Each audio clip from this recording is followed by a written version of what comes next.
Welcome back to the Bullpen Mafia.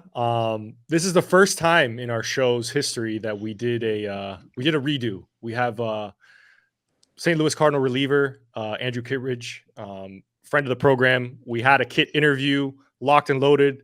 We had not released it, but now we have the opportunity to bring Kitt back. Do it right the second time. So Kitt, thanks so much for joining us, man. Yeah, thanks for having me back. Let's get it right this time. The beard is in mid-season form. Looks Last time we saw you was not that long. Yeah, I mean that was like the June length. I don't know, it was a little bit shorter, but yeah, no, this is the early September version, and hopefully it gets to be the October version at some point. Kid, last time we talked to you, you were coming back from Wainwright's event. He was out there ripping the, what was he got his new album going, right? Or what was he promoting something that night? It's a Big League Impact charity that we do. I think Kyle Gibson, who's with us still, has kind of taken over some of the stuff that they do with that. But it's really cool. They'll set stuff up on the road in the road cities for us to go do some community service and stuff. But no, it's just something from Wainwright's charity, Big League Impact, that it was a pretty cool event. We got to go out to Topgolf and have a good time with some donors, and yeah, it was a fun event. But yeah, good organization too that Wainwright's working with there. It's awesome. It's crazy. We felt like we had Kitt on just yesterday, but the season's winding down. You got 3.5 weeks left. Kitt, how's the arm feeling? How's the body feeling? And we just talked a little bit off air. You guys are about 5 games out of a playoff push. The Cardinals are playing well, but everybody in front of you guys is playing really well. So it's one of those things where, like, you guys got to hang in there and then see if you can make a run here the last couple of weeks. Yeah, no, I mean, as far as how I'm feeling good. The long season always has ups and downs with performance, success on and off the field, how your body feels. There's always up and downs with that. But I've been fortunate this year to have felt pretty good the entire year, and that's still the case now. I got some needed rest off a couple of weeks ago that wasn't necessarily planned. It was just how the games worked out. But yeah, I think that I've benefited from that, and I'm hoping to feel good down the stretch here, and hopefully we can keep winning some games and make our way into the playoffs. I mean, we're on a tour. Toad's not visible here. He's in the studio with me now, but Toad's looking for teams to sort of get behind Kitt, and we've had it. Toad's been on a couple different iterations of teams. So the Cardinals start making a run. We may see Toad with a Cardinals hat here in a couple days. Need it to happen. Let me know if I need to get one. And hey, we haven't even talked about this, but the Toad bump is real, dude. Every team that Toad has supported is in the playoff run. My Mets looking good. The Cubbies, I don't want to bring it up. I know the rivalry. The Royals. The Royals are looking nice. If you get my fandom, you instant contender. Reverse bandwagon. We're gonna get him a Kitt jersey. We're gonna get you a Kitt jersey to wear around. Toad, can you grow a beard like that at all, or no? Thank God I'm not on camera right now because I'm beardless. I do my best. I can carry a stash when it's playoff time. I like that, but no beards. So we got, we'll do a jersey swap. Toad, we'll send Kitt some Mafia merch. Kitt, send back a Kitt jersey for Toad, and we'll make sure that the Cardinals get into the playoff run.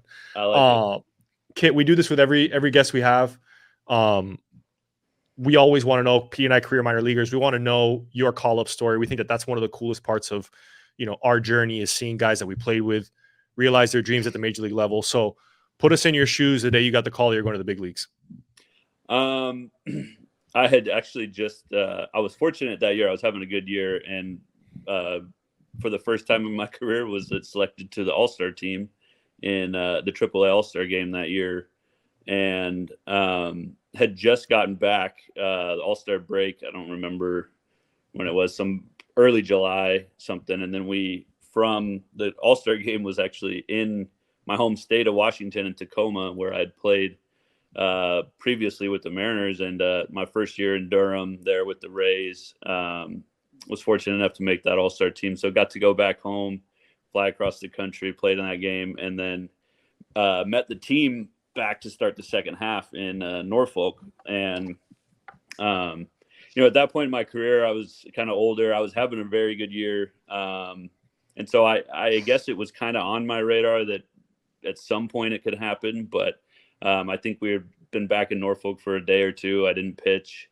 and then got called into the office after a game. Our manager, he was kind of notorious for trying to do something silly or play a prank on a player or something. And I don't know. I don't remember exactly what he was getting on me for travel reimbursement receipts or something like that. Yeah. And then basically, told me, it was a joke, and that I was going to need to pack my bags because I was going to meet the team in Oakland. So pretty surreal moment, like I kind of told you guys before, there was a long stretch of my minor league career where playing in the big leagues just didn't seem like a possibility. I was just kind of hanging on just because I love baseball, and it was the job that I currently had. And, even up in that year when I was having a lot of success in the minor leagues that year, still never really kind of believed that it was going to happen ever. And so finally getting that call was just a dream come true and something that I'll never forget. Kitt, awesome. you just touched upon something that kind of led into our next question. Made your debut at 27. Some of those years, there had to have been some moments where you're like, is this the end of the road for me? How'd you stay mentally engaged? It's such a long year, and the minor leagues can be such a grind in terms of day after day, and not understanding when your chance is going to come. How'd you stay mentally engaged for all those years in the minors? Honestly, I think some of it was me just being naive to my position in that organization. I think I was probably what they call a roster filler for a long time. A glue guy, Kitt. A glue guy. And it's funny because I think I had no idea. I think deep down, I felt like I was contributing and was good enough and earned a spot there. But I had a conversation with my AA manager around the halfway point of the year 2016 when I really kind of started to turn the corner.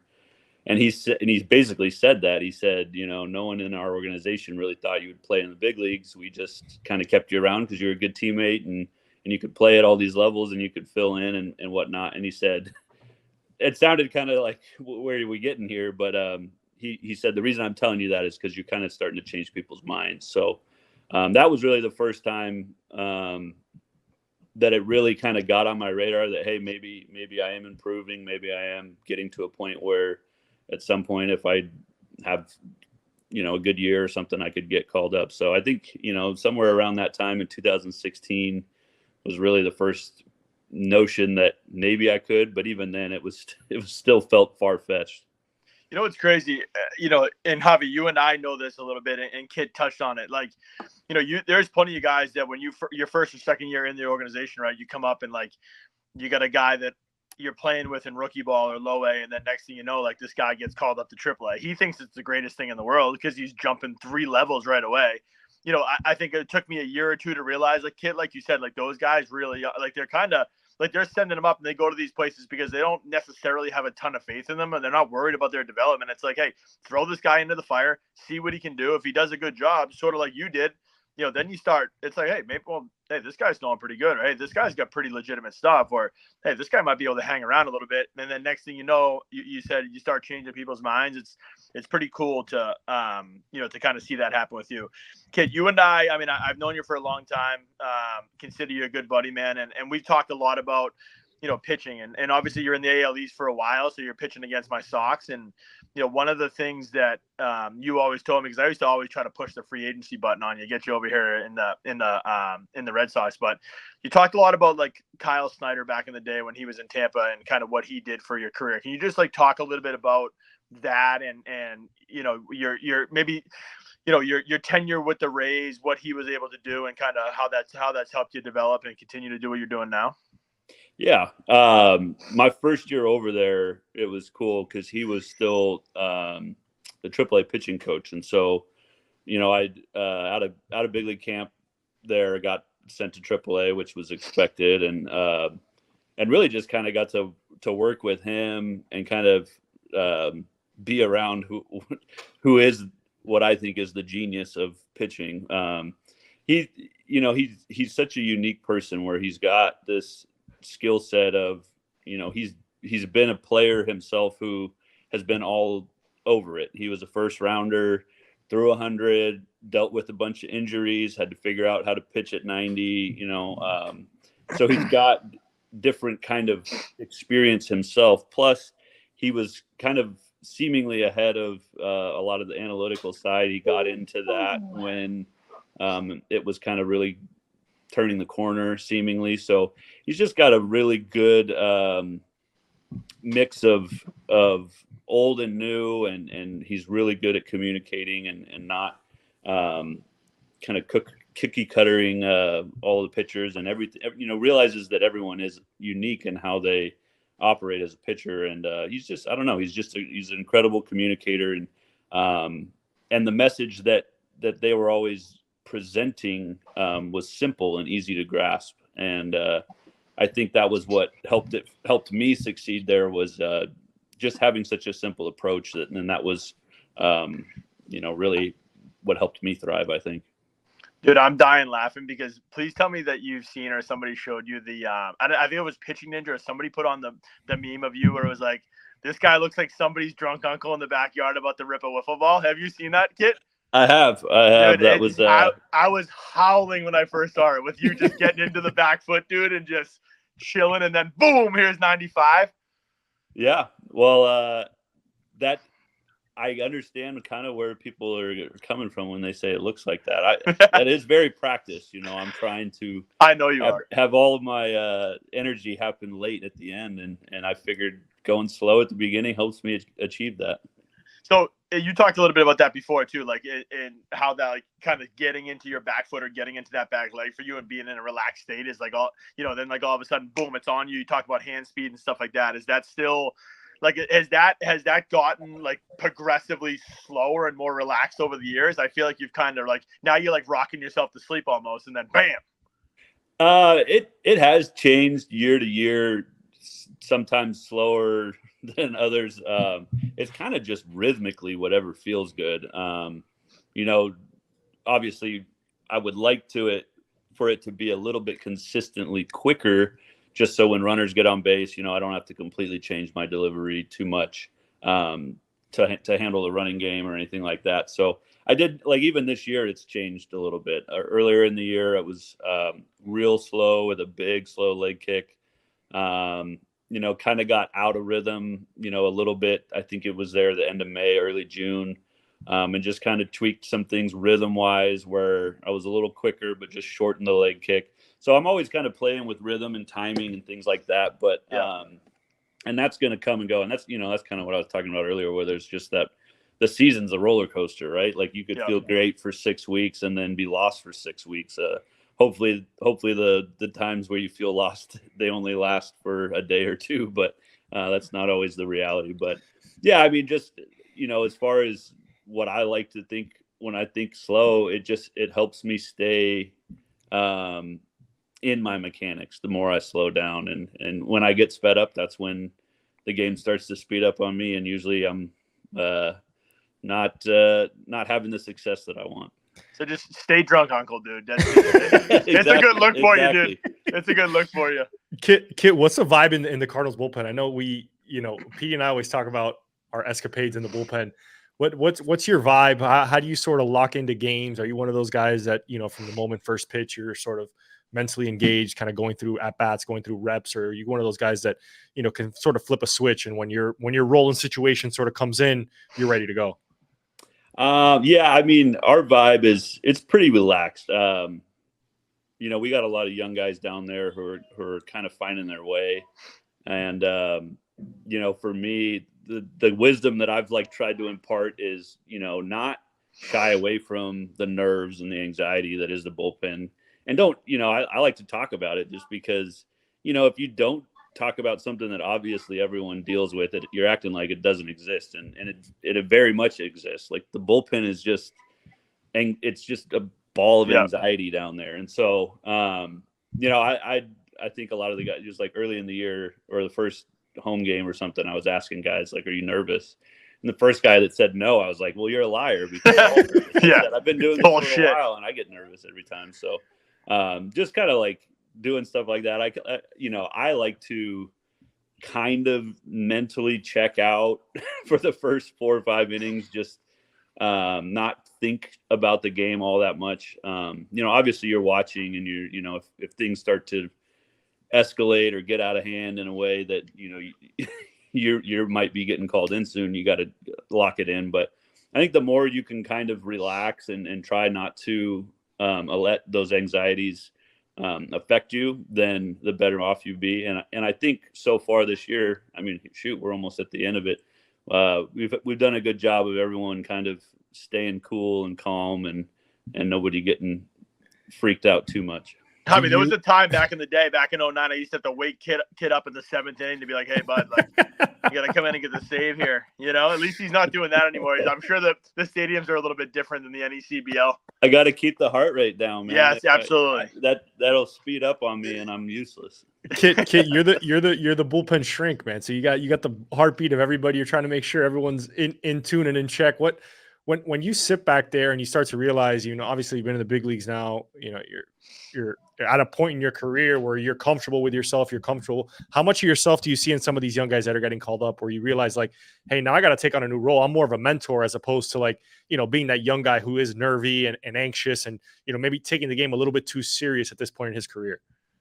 Yeah, I mean, I don't know how much necessarily I look for myself in them. I think the thing that I really try to do for the young guys is, and it sounds simple, but I just want to tell kids or the young guys the things that I either was told that I thought were very important or things that I wish I was told. Change the topic. It's football season now. So, I love my Patriots. I know you're a Seahawks guy. I know you're still upset about, I think it was 2014, the Richard Sherman and the camera and all that stuff. But I don't know what you're talking about.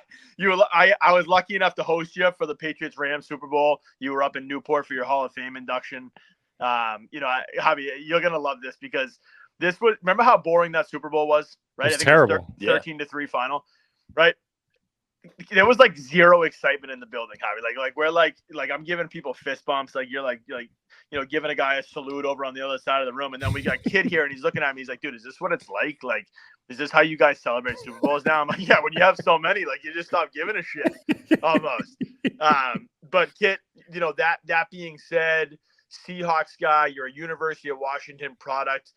Are you a college football guy? Are you an NFL guy? Are you a little bit of both? Like what does the football season mean to you? I'm all of it. Okay. I've gone back and forth between college and NFL in my adult life, of which having seasons of preferring one or the other, but I love it all. Last year was a cool year for my Washington Huskies. We unfortunately didn't pull it off in the national championship, but getting there was a good year. And then I'm excited with the Seahawks. We got new coaching staff. Actually, the offensive coordinator came from Washington, so that's kind of a cool connection there.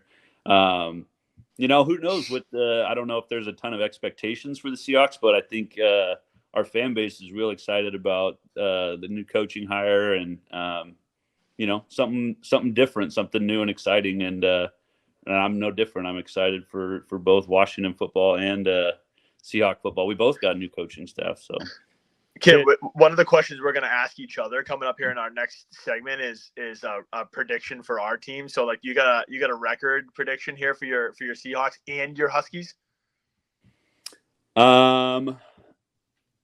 Shoot, I would say what is it? 17 games. 17 games in the NFL. Now, yep.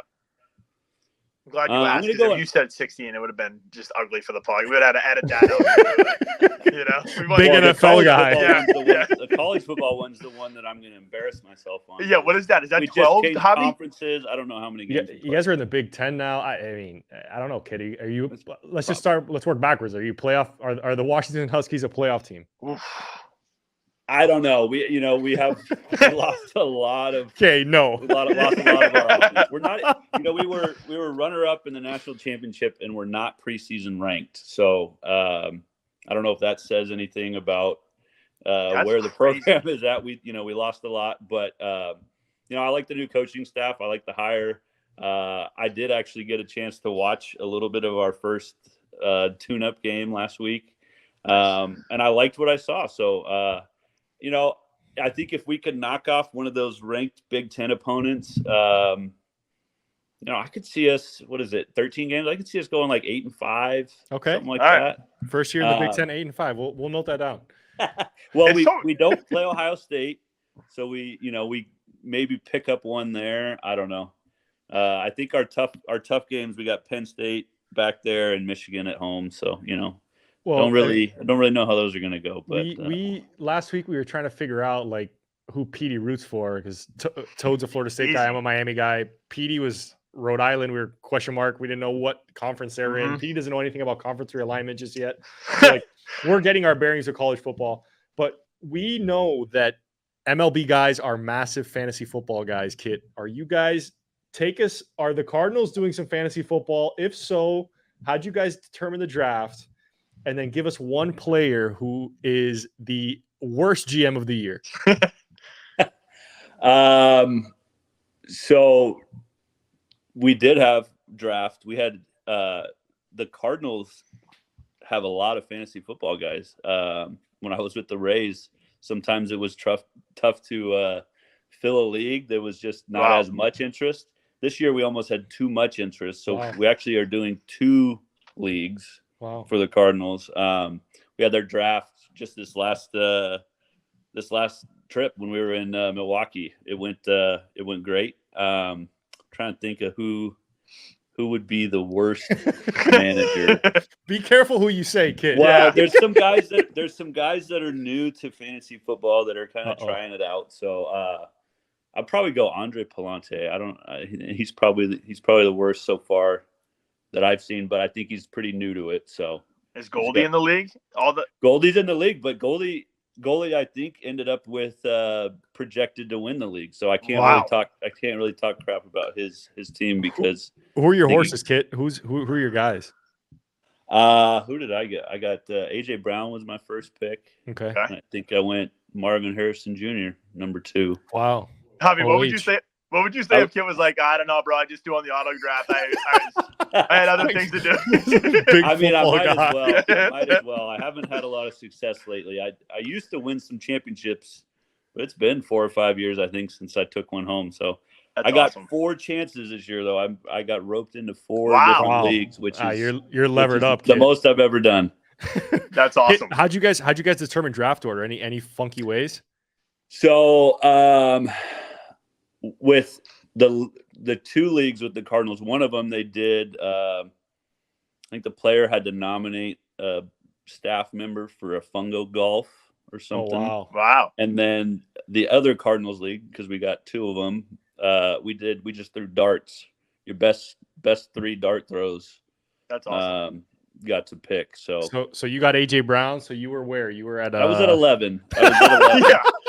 He missed the board actually. Hey, my dart throws. I was 7th out of 12, but I don't know. I kind of like that. later end of the draft. Yeah. So, are there any? I chose 11 with my 7th selection.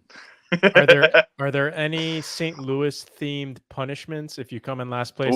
You need to go up the St. Louis Arch through the stairs if you come in dead last. Not St. Louis themed, but we have baseball themed punishments. So the plan that I heard for now is the loser in full uniform in spring training has to bat boy a game in the stadium. So that's good. I think that's a pretty good one. That is really good. So who's the commissioner? If I lose, I just I can't end up back in St. Louis next year. That's No. I'm just kidding. Who's the commissioner of the league yet? Who's running the show? Like, Ryan Helsley, I think, and he's pretty into it. He's doing a good job. That's awesome. Everything was done well. The draft was really nice. Lance Lynn, got us a room there at the hotel. Everyone was invited, staff, everyone, even anyone who wasn't in the league was welcome to come. It was a good time. That's awesome. Yeah, it was a great time. That's something that we look forward to every year. I think every year I've been in the big leagues, the fantasy football draft is always just a good time. Get everyone on the team together and do something that doesn't really revolve around baseball for a little bit. I will say, man, even now you start to look forward to fantasy drafts, man. I can imagine at the big league, you're going through a long season with some of these guys. It's a perfect opportunity too. You get a couple weeks, you get in the bullpen, talk some crap about some guys' teams, man. Now we just need the football players to do fantasy baseball drafts. That's what the Mafia's gonna try and do. Yeah. But Kitt, man, it's been great having you. We're certainly going to root for your fantasy football team, so you don't have to bat boy next spring training. But if you do, the Mafia will certainly capture that moment for content. I think it'll be great if we see Kitt in bat boy attire. But Kitt, man, thanks so much for coming on. We mentioned you're a great guy, man. Thanks for doing this again. We know you did it once, you did it again with us. We got to get you some merch, and we got to make sure to get Toad a Cardinals hat. See if the Cardinals make a run here. Yep. Last couple weeks into the season. So, Kitt, stay healthy, man. Thanks so much. Appreciate it. Thank you guys for having me, and all the best.